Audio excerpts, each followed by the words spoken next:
মহিলারা যে বাস চালাচ্ছেন, এই বাস চালনা একজন নারীর জন্য জায়েজ আছে কিনা? আচ্ছা, মহিলারা যে বাস চালাচ্ছেন, এই বাস চালানো একজন নারীর জন্য বা মহিলার জন্য জায়েজ আছে কিনা। 2 নম্বর, নারীরা বাড়ি চালাইতে পারলে নারীরা গাড়ি চালাইতে পারবে না কেন?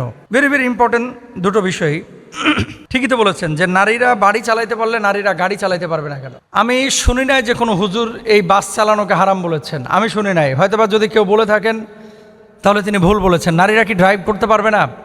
রাসূল আকরাম সাল্লাল্লাহু আলাইহি ওয়াসাল্লামের জামানায় কুরাইশ বংশের যে নারীরা, তারা উট চালনায় বা উট পরিচালনা, উটে সওয়ারি হতে তারা বেশ এক্সপার্ট ছিলেন। শরীয়তের কোনো বিষয়কে আপনি হারাম বলার জন্য অকাট্য দলিল লাগে, হয় কোরআনের অথবা সুন্নাহের। এখন একজন নারী গাড়ি চালাচ্ছে, সে শালীনতার সাথে যদি গাড়ি চালায়, বাইক চালায়, সাইকেল চালায়, নিজের হাজতের জন্য, প্রয়োজনের জন্য, প্রয়োজন মেটাতে, অবশ্যই এটা সে চালাইতে পারে। কিন্তু হ্যাঁ, পরিবেশটা সুশৃঙ্খল হওয়া লাগে, এটার জন্য কিছু শর্ত শরায়েত আছে। দূরপাল্লার বাস বা দূরপাল্লার কোনো গাড়ি যদি চালান, ফিতনার যদি কোনো আশঙ্কা থাকে, সেখানে মাহরামের সাপোর্ট লাগে। কিন্তু ঢাকার ভিতরে কোনো নারী, এই যে পিং বাসগুলো নিয়ে আপনারা অনেকে ট্রল করছেন, আসলেই এটা আমাদের বাঙালিদের একটা, আমি বলবো যে আমাদের অভ্যন্তরীণ একটা সমস্যা। যে কোনো ভালো কাজ, যে কোনো সরকার হোক, বিরোধী দল হোক, যখন উদ্যোগ নেয়, প্রথমে এটাকে আমরা সন্দেহের তীর এবং সমালোচনার তীর আমরা ছুড়ে দিই। একটা তো শুরু করেছে যে নারীদের জন্য আলাদা বাস, এটা তো অবশ্যই একটা ভালো কাজ করেছে। নারীদের জন্য বাসটা যেমন আলাদা করা হয়েছে, নারীদের জন্য বিশ্ববিদ্যালয়ের যে শিক্ষা ব্যবস্থা, এটাকেও আলাদা করে ফেলা উচিত। নারীদের জন্য কর্মক্ষেত্রে যেই নারী পুরুষ একসাথে কাজকাম করে, সেখানেও তাদের পরিবেশটা আলাদা করে ফেলা উচিত। এটা হচ্ছে আমাদের চাওয়া, যে বাংলাদেশে যে জায়গাটায় নারী পুরুষের ব্যাপক সংমিশ্রণ আছে, সেই জায়গাগুলোই এই বাসের মতো আলাদা করে দেন, তাহলে আরও সুশৃঙ্খল অবস্থা হবে এবং আমাদের মা বোনদের ইজ্জত আবরু, মা বোনদের সম্মান আরও রক্ষিত হবে ইনশাল্লাহ। আপনি কি জানেন যে এই যে লোকাল বাসগুলোয় ঢাকায় যখন একজন মা অথবা বোন যখন উঠে, আমি গুলিস্তানে কয়েকবার দেখেছি, যখন লোকাল বাসগুলোয় পুরুষ বাসের মধ্যে নারীরা, তাদের জন্য সংরক্ষিত আসন কয়টা? 9টা।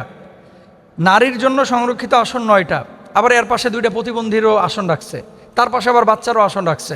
তো একজন নারী যখন উঠে, দেখবেন যে হেল্পাররা অনেক সময় তার গা টাচ করে, শরীর টাচ করে।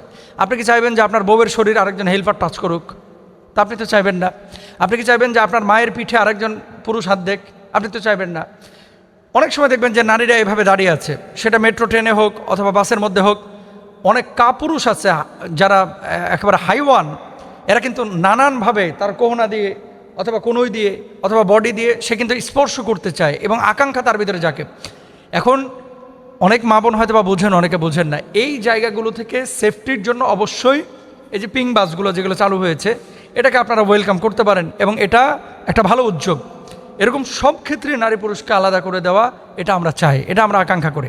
এখন আসেন রাসূল সাল্লাল্লাহু আলাইহি ওয়াসাল্লাম কি বলছেন। আল্লাহ নবী সাল্লাল্লাহু আলাইহি ওয়াসাল্লামের জামানায় নবীজির স্ত্রীগণ, নারী সাহাবীগণও উট চালিয়েছেন, উটের পিঠে চড়ে সফর ও যাতায়াত করেছেন। সহিহ হাদিসে এসেছে, আল্লাহ রাসূল সাল্লাল্লাহু আলাইহি ওয়াসাল্লাম ইরশাদ করেছেন, উষ্ট্রারোহী নারীদের মধ্যে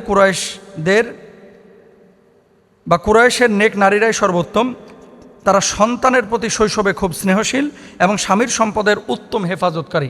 তো নারীরা যদি উট পরিচালনায় এক্সপার্ট তখন হয়ে থাকেন, উট পরিচালনা করতে পারেন, তাহলে বর্তমানে নারীরা কেন গাড়ি চালাতে পারবেন না? তবে হ্যাঁ, একটা বিষয় ভুল বুঝবেন না, নারীদের প্রথম কাজ হচ্ছে ঘর সামলানো। এরপরে এই সামলানোর পরে যদি সুযোগ থাকে, তাহলে অবশ্যই বাইরে এসে শালীনতার সাথে কাজ করতে পারে, ব্যবসা বাণিজ্য, চাকরি বাকরি। আল্লাহ তাআলা আমাদের সবাইকে বোঝার তৌফিক দান করুন।